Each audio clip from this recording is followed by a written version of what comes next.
Hello students, कैसे आप लोग। तो जैसा कि मैंने आपसे कहा था कि भारतीय आर्थिक विकास में हम बहुत सारी चीज़ें पढ़ना बाकी है और पढ़ने वाले हैं, जिसमें हम पढ़ने वाले हैं आज भारतीय औद्योगिक विकास 1950 से लेकर 1990 के बीच का कैसा रहा। मतलब आज़ादी के बाद भारत ने सबसे पहले 1948 में अपने औद्योगिक नीति बनाई, जिसमें भारत को एक मिश्रित अर्थव्यवस्था के रूप में शुरू किया। लेकिन ये नीति भारत की औद्योगिक विकास के लिए काफ़ी नहीं थी। उसके बाद उन्होंने नीति में बदलाव किया। उसके बाद कई सारी नीतियां हमारे सामने आई, जिससे भारत का औद्योगिक विकास रहा। तो हमें आज यही पढ़ना है कि भारत की औद्योगिक विकास की क्या विशेषताएं रहीं, उसके कौन कौन सी समस्याएं हैं और कौन कौन सी प्रमुख नीतियां बनी हैं देश में औद्योगिक यानी कि उद्योगों के विकास के लिए। किसी भी देश में उस देश की विकास गति तभी आगे बढ़ती है जब उस देश में उद्योगों का विकास हो। जैसे कि मैंने आपको पिछले कुछ लेक्चरों में ये बताया था कि जब अंग्रेज हमें 1947 में छोड़ के चले गए, उस समय उन्होंने वो हमारे हाथ में क्या देके गए? एक खाली कटोरा, एक देश, एक भूमि, उस भूमि पे रहने वाले लोग। ना यहाँ पर उद्योग था। एक समय ऐसा था जब हम उद्योग के मामले में पूरे वर्ल्ड के 27% मार्केट को ऑक्युपाई करते थे। वर्ल्ड के सभी बड़े धनी लोग, राजा महाराजा भारत के कपड़े पहनते थे, भारत के आभूषण उनके पास हुआ करते थे। कालीन के क्षेत्र में, मसालों के क्षेत्र में हम सर्वोपरि थे। लेकिन अंग्रेजों ने अपने प्रोडक्ट को भारत में बेचने के लिए स्टेप टू स्टेप उन्होंने हमारे उद्योगों को बर्बाद कर दिया। हमारे उद्योगों में सबसे पहले क्या होता था? हैंडीक्राफ्ट, हस्त उद्योग, हस्तकला उद्योग जिसको बोलते थे। क्योंकि मैक्सिमम सामान हम मशीनों से नहीं, हाथों से बना। मतलब हमारे यहाँ के कारीगर इतने अच्छे थे, उन्नत थे और इनके जानकार थे। हाथों से इस तरह से कला कर दिया, इस प्रकार से सामान बनाते थे कि अंग्रेज उसको देख के दंग रह गए। अंग्रेजों का सामान बनता था मशीनों से। तो मशीनों से बने हुए सामान को मार्केट में बेचना है। मशीनों से सामान सस्ता बनता है, एक बार में कई सारा बनता है, तो लागत कम आती है। भारत के लोग हाथों से बनाते थे, लागत अधिक रहती थी, लेकिन उसके बावजूद भी भारत के सामानों की डिमांड पूरे वर्ल्ड में सबसे ज़्यादा थी। इस चीज़ को अंग्रेज पचा नहीं पाए। उन्होंने क्या किया? भारत के सामानों की डिमांड अंतर्राष्ट्रीय स्तर पर कम कैसे हो, भारत में ही भारत के लोग भारत के सामान को कैसे ना खरीदे, इस बात की नीतियां बनाई। और उन्होंने इस प्रकार से नीति बनाई, एक्सपोर्ट इंपोर्ट ड्यूटी बढ़ा दिया, जिससे क्या होगा? सामानों के दाम, कच्चे माल जब आना महंगा हो गया, बना हुआ माल जाना महंगा हो गया, सामान बिक नहीं देता था, तो यहाँ के उद्योग धीरे धीरे खराब होते चले गए। कृषि को तो उन्होंने बर्बाद कर ही दिया था जमींदारी प्रथा लागू करके। अब 1947 में जब हमारा देश आज़ाद हुआ, तो आज़ाद देश को आगे बढ़ाने के लिए हमारे जो लीडरशिप थी, उन्होंने सोचा कि देश को कैसे आगे बढ़ाया जाए।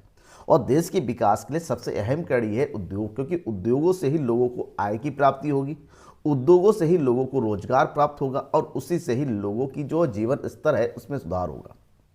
तो जो उद्योगों के क्षेत्र में सुधार के लिए जो प्रमुख नीतियां बनाई, जो क्रियाकलाप हुए, उन्हीं को चीज़ को हमें डिटेल से समझना है। सबसे पहले हम बात करते हैं भारत में औद्योगिक क्षेत्र का क्या भूमिका है, क्या क्षेत्र है, क्या महत्व है। अगर भारत जैसे देश, जो कि विकासशील देशों की कैटेगरी में हम अभी भी आते हैं, ये अलग बात है। आज के समय भारत विश्व की 5वीं सबसे बड़ी अर्थव्यवस्था है जीडीपी के क्षेत्र में, लेकिन उसके बावजूद भी हमें ये समझना है कि 1950 से 1990 तक में हमारे देश की अर्थव्यवस्था की औद्योगिक स्थिति की क्या विशेषताएं थी, ठीक है, क्या महत्व था, क्या भूमिका थी भारत में। सबसे पहले भारतीय औद्योगिक क्षेत्र की देश की समन्वित आर्थिक विकास में महत्वपूर्ण भूमिका है। नंबर 1, राष्ट्रीय अभिवृद्धि। अगर उद्योगों का विकास होता है, अगर उद्योगों का डेवलपमेंट होता है, नए नए उद्योग लगते हैं, तो उसको रोजगार में वृद्धि होती है, उत्पादकता बढ़ती है और सबका लास्ट में ये होता है कि देश का जो जीडीपी होता है वो भी बढ़ता है, केवल राष्ट्रीय आय में वृद्धि होती है। नंबर 1, किसी भी देश में, केवल भारत की बात नहीं है, विश्व के किसी भी देश की सबसे जरूरी है उस देश के उद्योगों का विकास होना चाहिए। कृषि का आधुनिकीकरण, भाई उद्योग बढ़ेगा, औद्योगिक में कृषि भी प्रमुख भूमिका अदा करती हैं, क्योंकि उद्योगों को कच्चे माल की आपूर्ति कृषि।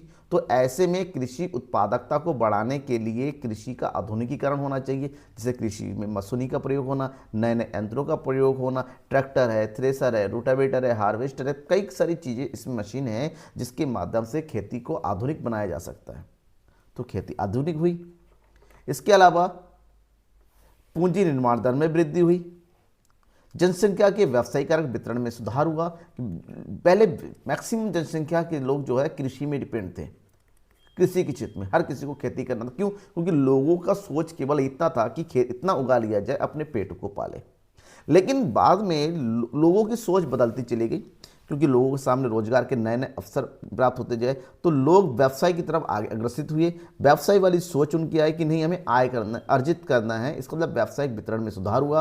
रोजगार सृजन, जैसे बार बार कहता हूँ कि औद्योगिक का सबसे पहला लक्ष्य तो लाभ कमाना होता है प्रोडक्ट पर, लेकिन उससे रोजगार का सृजन होता है। रोजगार ही वो चीज़ है जिससे देश के लोगों का जीवन स्तर बढ़ता है और देश की राष्ट्रीय आय में डायरेक्टली कंट्रीब्यूट करता है। भारतीय व्यापार में वृद्धि हुई।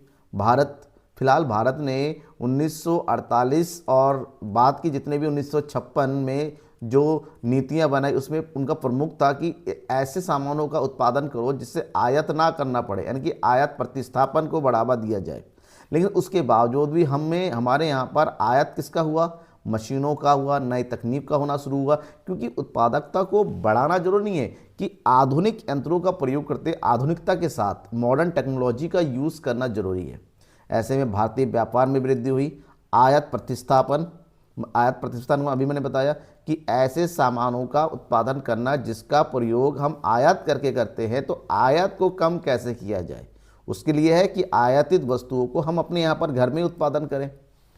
आधुनिकीकरण, मॉडर्नाइजेशन को प्रोत्साहन देना भारतीय औद्योगिक नीति का एक प्रमुख उद्देश्य रहा है। बैंकिंग, बीमा, वित्तीय संस्थानों का विकास और उपभोग स्तर में वृद्धि, क्योंकि उपभोग में वृद्धि तभी होगी जब उनके आय स्तर में वृद्धि होगी। अब उपभोग में वृद्धि होगी तभी उत्पादन बढ़ेगा, उत्पादन बढ़ेगा तो रोजगार, तो कहीं ना कहीं उपभोग स्तर में वृद्धि होना भी जरूरी था। और ये भारत के औद्योगिक क्षेत्र की भूमिका रही, किस चीज़ के लिए? देश के विकास के लिए। अब इसके आगे बढ़े, भारत में औद्योगिक विकास के लिए किए गए सरकारी प्रयत्न। सरकार ने क्या क्या प्रयत्न किए? सरकार ने कौन से प्रयत्न किए देश में औद्योगिक विकास के लिए, किस तरह से इंडस्ट्रियल डेवलपमेंट हो, इसके लिए सरकार ने कौन कौन से प्रमुख कार्य किए, इन सबको हमें समझना है।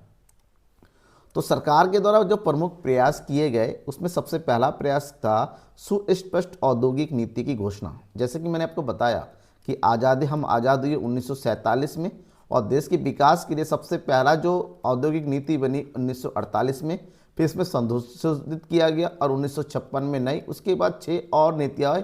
सबसे अंतिम नीति जो 1991 बनी, जिसने भारत की देश दिशा और दशा दोनों बदल के रख दी। औद्योगिक नीति का मतलब होता है देश में उद्योगों का विकास का स्तर किस प्रकार से होगा, किस क्रम से होगा, किस प्रकार से होगा, इस बात को क्या करना, बताना। तो सुस्पष्ट औद्योगिक नीति से भारत का औद्योगिक विकास सुनिश्चित हुआ। सार्वजनिक क्षेत्र, क्योंकि भारत ने 1948 ने ही मिश्रित अर्थव्यवस्था को अपनाया, और मिश्रित अर्थव्यवस्था का मतलब एक ऐसी अर्थव्यवस्था जहां पर सार्वजनिक के साथ साथ निजी दोनों क्षेत्र को एक साथ आगे बढ़ाया जाता है। इसमें भी सरकार का प्रमुखता प्रयास था कि सार्वजनिक क्षेत्र को आगे बढ़ाया जाए, क्योंकि लोक कल्याण करना है। हम अभी आज़ाद हुए थे, लोगों का जीवन स्तर बहुत ही नीचे था, गरीबी हद से ज़्यादा थी, रोजगार का विस्तार नहीं हो पा रहा था, लोगों के सामने खाने पीने के संकट थे, जरूरी आवश्यक वस्तुओं का अभाव था। इन सब की पूर्ति के लिए सरकार ने तय किया कि सार्वजनिक क्षेत्रों का विकास किया जाए और इससे लोगों की ज़रूरतों को पूरा किया जाए और देश की ज़रूरतें भी पूरी हों। नेक्स्ट है आधारभूत एवं भारी उद्योगों का विकास किया गया सरकार के द्वारा, क्योंकि सरकार ने उद्योगों को विकास में प्रमुखता सार्वजनिक क्षेत्र को रखा। ऐसे में आधारभूत और भारी उद्योगों के विकास में सरकार ने अहम भूमिका निभाई। इसके लिए सरकार ने विदेशी सहायता लिया।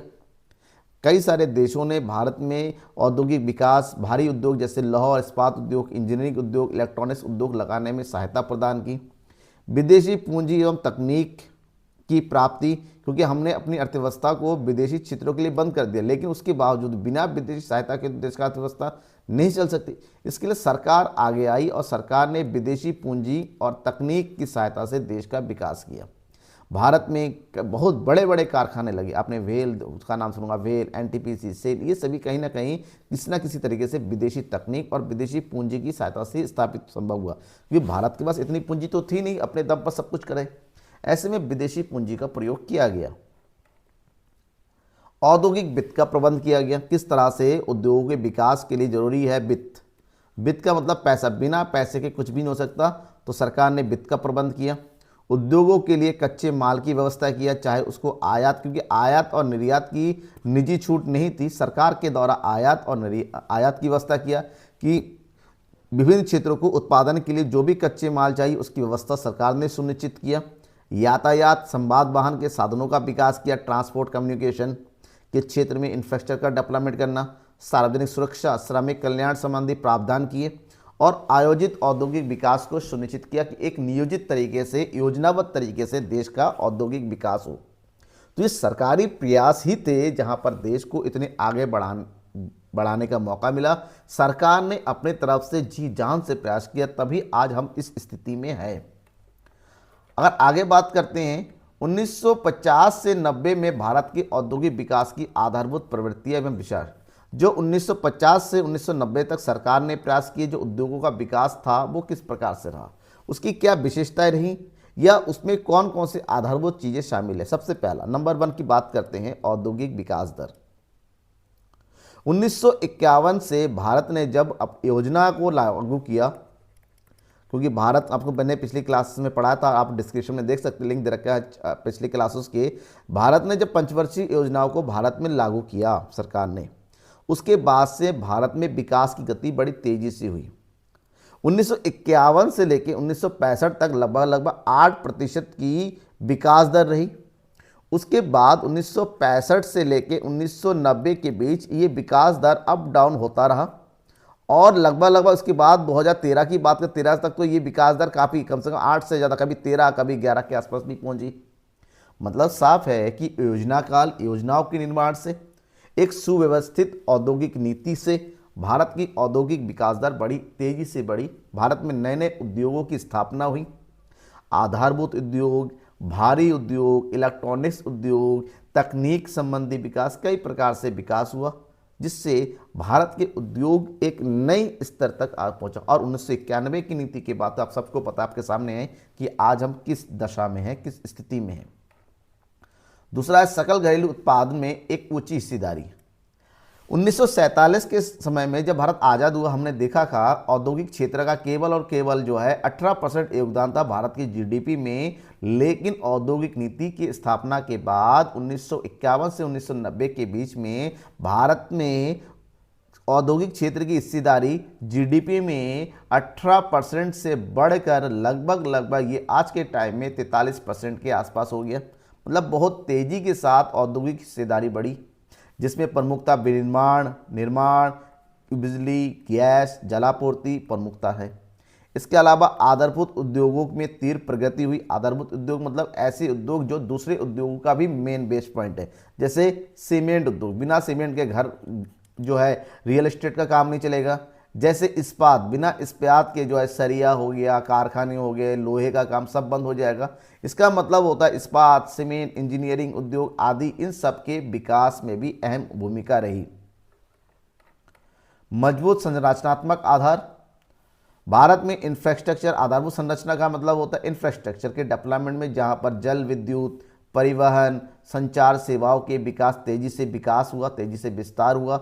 आयात प्रतिस्थापन, क्योंकि उस समय जरूरत ये थी कि हम भले निर्यात ना कर सके, कम से कम इतना तो उत्पादन करें कम से कम कि हमें आयात ना करना पड़े। तो देश की सरकार ने इस प्रकार से नीति अपनाई कि ऐसे विकल्पों पर जोर दिया ताकि देश में आयात करने वाले वस्तुओं का अपने यहाँ पर ही उत्पादन हो सके। ऐसे में आयात प्रतिस्थापन उद्योगों की स्थापना की गई। विदेशी सहायता से नए नए उपक्रमों की स्थापना की गई, क्योंकि विदेशी सहायता मतलब तकनीक, भारत की तकनीक उतनी उन्नत नहीं, अभी तो आज़ाद हुए थे भाई, हमारे पास तकनीक नहीं था, हम अभी पिछड़े थे, एजुकेशन के क्षेत्र में हम बहुत आगे नहीं बढ़ पाए थे, साइंस में डेवलपमेंट नहीं हो पाया। तो ऐसे में अगर हमें बड़े उपक्रम, तकनीक वाले उपक्रम लगाना है तो विदेशी सहायता का लेना अनिवार्य है। तो सरकार ने राउरकेला में, दुर्गापुर, भिलाई, बोकारो आदि बहुत सारे ऐसे जगह पर इस्पात यानी कि आयरन स्टील के फैक्ट्री लगाई, वो भी विदेशी सहायता से। और ये बहुत ही आधारभूत है, क्योंकि बिना इन फैक्ट्रियों के हम बाकी काम नहीं कर सकते। औद्योगिक वस्तुओं के निर्यात में वृद्धि शुरू हो गई। जब हमारे पास नए नए उद्योग लगे, उद्योगों को उत्पादन बढ़ा और इतना उत्पादन बढ़ गया कि अब हमारे पास उपभोग से ज़्यादा बचा हुआ रहा, तब हमने वस्तु का निर्यात करना शुरू कर दिया। सार्वजनिक क्षेत्र का विस्तार हुआ। 1951 के टाइम केंद्र सरकार की जो सार्वजनिक उद्योग थे वो केवल 5 थे, जो कि 2000 तक बढ़ते बढ़ते, क्योंकि योजना काल में नए नए उद्योगों की स्थापना की गई, सार्वजनिक फैक्ट्रियाँ लगाई गई, गवर्नमेंट फैक्ट्रीज को बोलते हैं, और ये बढ़कर 277 के पास हो गई। और इस 277 में लगभग 229 अभी भी काम कर रहे हैं। इसमें से बहुत ही है जो 2013 के बाद जिसका विनिवेश हुआ, कई सारी फैक्ट्रियाँ जो है निजी हाथ में चली गई, वो तो निजीकरण का हिस्सा है। लेकिन हम मानते हैं कि 51 के बाद 5 से 270 का पहुंचना बहुत बड़ी बात है। इसके अलावा सूचना प्रौद्योगिकी इलेक्ट्रॉनिक्स क्षेत्र में विशेष प्रगति हुई, लघु और कुटीर उद्योगों का विकास हुआ, क्योंकि सरकार ने जब 1956 की नीति बने उसी समय उद्योगों को दो भागों में बांट दिया, एक लघु उद्योग में और एक बृहद उद्योग में। बृहद उद्योग में तो सरकार ने खुद काम करना शुरू कर दिया, और लघु उद्योग इसलिए छोड़े गए ताकि देश की जनता के द्वारा भी अपने रोजगार के उत्पादन के लिए, आय के सृजन के लिए काम कर सके। तो सरकार ने लघु उद्योगों के विकास के लिए भी विशेष योजनाओं का निर्माण किया। खाद्य प्रसंस्करण उद्योग, खाने पीने की चीज़ों को प्रसंस्करण करना, फ्यूचर के लिए प्रयोग करना। इस खाद्य, क्योंकि ये बहुत बड़ा मार्केट है जहाँ पर काम हो सकता है, सरकार ने इस दिशा में भी विशेष योजना बनाई और इस दिशा में विशेष काम किया। अब बात करते हैं, तो सब कुछ सही है, उसके बावजूद भी भारत में इतने काम, सरकारी योजनाओं को लाने के बाद, औद्योगिक नीतियों के बाद भी सरकार, भारत में औद्योगिक स्थिति इतनी अच्छी क्यों नहीं रही 1990 तक? इसके पीछे कुछ प्रमुख कारण है। कौन सा? नंबर 1, ऊर्जा की कमी। भारत में शुरू से लेकर आज भी है, ऐसा नहीं कि आज नहीं है, भारत में शुरू से ही, क्योंकि उद्योगों की सबसे प्रमुखता जरूरी है एनर्जी, ऊर्जा। बिना ऊर्जा के हम उद्योगों को नहीं स्थापन कर सकते, हम मशीनों को नहीं चला सकते। ऊर्जा की समस्या बनी रही। भारत में ऊर्जा की पूर्ति के लिए कई सारे प्लांट लगाए, थर्मल पावर प्रोजेक्ट शुरू किया, ठीक है ना, हाइड्रो पावर प्रोजेक्ट शुरू किया, लेकिन ऊर्जा की कमी के कारण औद्योगिक विकास उतना नहीं पाया जिस हिसाब से होना चाहिए था। पूंजी के, भारत में हमेशा से पूंजी की कमी रही, क्योंकि उस समय तो हमने विदेशी निवेश को भी अंकुश लगा रखा था, नियंत्रित करके, और सरकार के आदेश से विदेशी निवेश हो पा रहा था। तो पूंजी की कमी से हम जूझ रहे थे, जिसके कारण भारत का विकास नहीं हो पाया। औद्योगिक विकास में कच्चे माल की समस्या का होना, जो उद्योग थे भी उसके पास समय से कच्चे माल की आपूर्ति नहीं हो पा रही थी, जहाँ कच्चे माल था वहाँ से आने में लागत ज़्यादा लग रहा था। औद्योगिक गुणवत्ता की कमी, जो उद्योग शुरू भी कहते उसमें प्रोडक्शन उतना नहीं हो पा रहा था जितना होना चाहिए था। स्थापित क्षमता, मान लीजिए कोई सी मशीन में 100 यूनिट का प्रोडक्शन हुआ था, वहाँ पर केवल 20 या 25 यूनिट का प्रोडक्शन हो पा रहा था। हमारी क्षमता का संपूर्ण उपयोग नहीं कर पा रहे थे। छोटे एवं मध्यम उद्योगों की उपेक्षा की जा रही थी। सरकार का विशेष ध्यान जो केवल सार्वजनिक उद्योगों के ध्यान विकास में था, सरकार का ध्यान निजी क्षेत्र को आगे बढ़ाने में बिल्कुल नहीं था। ऊपर से निजी क्षेत्र आगे बढ़ती भी कैसे? लाइसेंस क्षेत्र ने जो लाइसेंसी राज शुरू कर दिया, लाइसेंस ने निजी क्षेत्र को आगे बढ़ने नहीं दी। हर काम के लिए लाइसेंस चाहिए। औद्योगिक अशांति होना, कभी हड़ताल का हो जाना, कभी ये हो जाना, कभी तालाबंदी का होना, कभी माल चोरी हो जाना, कई प्रकार की ऐसी दिक्कतें थी जिससे औद्योगिक क्षेत्र में हलचल बनी रही, उतना तेज गति से विकास नहीं हो जितना होना चाहिए था।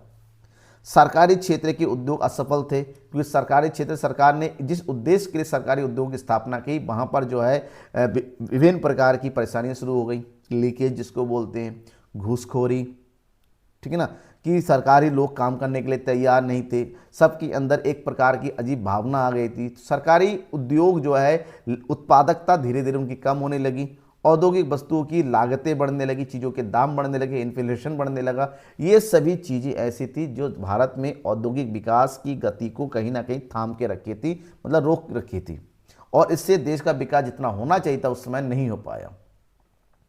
अब बात होती है, चलो ठीक है, इस सब समस्याओं के दूर करने के लिए क्या किया जा सकता है, मतलब भारतीय औद्योगिक पिछड़ेपन को दूर करने के लिए प्रमुख सुझाव दिए जा सकते हैं।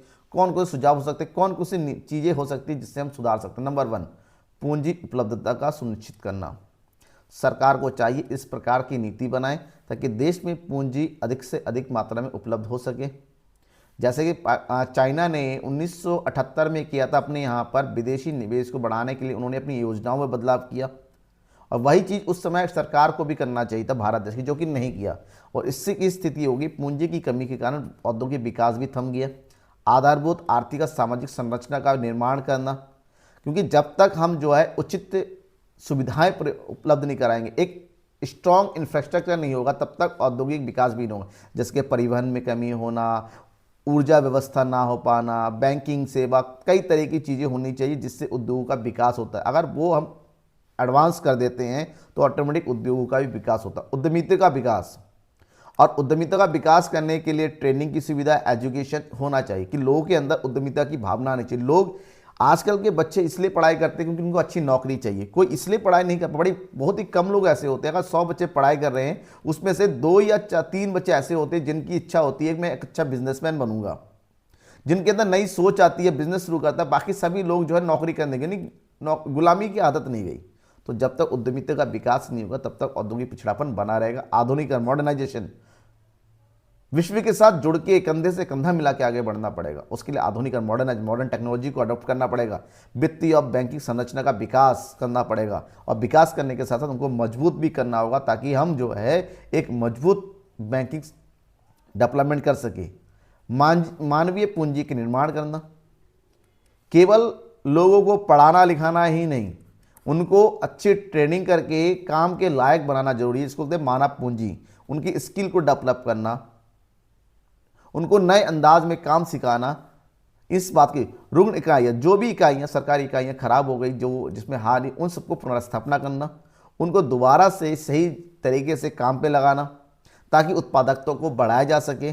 प्रबंधन का व्यवसायीकरण, प्रबंधन केवल इसलिए ना हो क्योंकि सरकारी लोग बढ़ा रखे, प्रबंधन जो है इस तरह इसलिए तरीके से होनी चाहिए ताकि उत्पादकता और लाभ की मात्रा को बढ़ाया जा सके। श्रम संबंधों, क्योंकि उस समय सरकारी प्रबंध में और श्रमिकों के बीच में लगातार दूरी बढ़ती चली जा रही थी। ये जबरदस्ती काम लेना चाह रहे थे और इन लोगों को उचित मुआवजा नहीं मिल पा रहा था। ऐसे में दोनों के बीच की खाई धीरे धीरे बढ़ती चली गई थी। तो श्रम संबंधों का सुधार होना भी जरूरी था। औद्योगिक अनुसंधान, जब तक न्यू टेक्नोलॉजी के बारे में अनुसंधान नहीं करेंगे, रिसर्च नहीं करेंगे तो नई चीज़ें सामने कैसे, कब तक हम विदेशों के वापस पर झुके रहेंगे।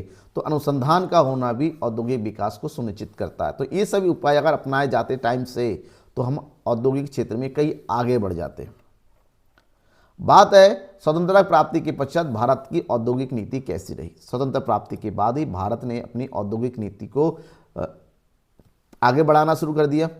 हमारी औद्योगिक ढांचा बहुत कमज़ोर हो गई थी। उपभोग के वक्त हमारे उद्योग जितने भी थे वो सारे जो है पूंजी की कमी, औद्योगिक अशांति, कच्चे माल की कमी से जूझ रहे थे।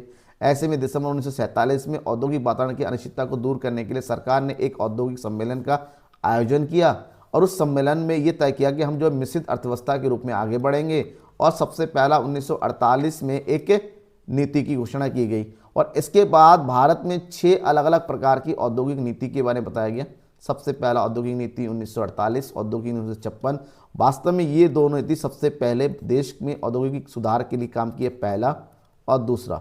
उसके बाद 1977 में, 80 में, 1990 में औद्योगिक नीति लाएगी और सबसे इंपॉर्टेंट रहा देश की दशा 1900, जिसको बोलते हैं न्यू इकोनॉमिक पॉलिसी, NEP 1991 में। वास्तव में ये 3 नीति ही आज़ादी के बाद की प्रमुख नीति और इन तीनों का केवल उद्योगों की मार्गदर्शन करना था किस प्रकार आगे बढ़ाया जाए। ये असल नीति थी। 1948 को सुधार के 1956 लाया गया, जिसको IPR 1956 के नाम से जानते हैं, जिसके बारे में मैं नेक्स्ट वीडियो में आपको डिटेल से बताऊंगा क्या था 1956 में। उसके बाद हम बात करेंगे न्यू इकोनॉमिक पॉलिसी की 1991 में क्या क्या हुआ। इंतजार कीजिए मेरी नई क्लास का, नई वीडियो का, ताकि आपको आगे भरपूर जानकारी मिले। बस बने रहना है मेरे साथ, सब्सक्राइब करना अगर अब तक सब्सक्राइब नहीं किया, ज़्यादा से ज़्यादा शेयर कीजिए। Thank you and bye.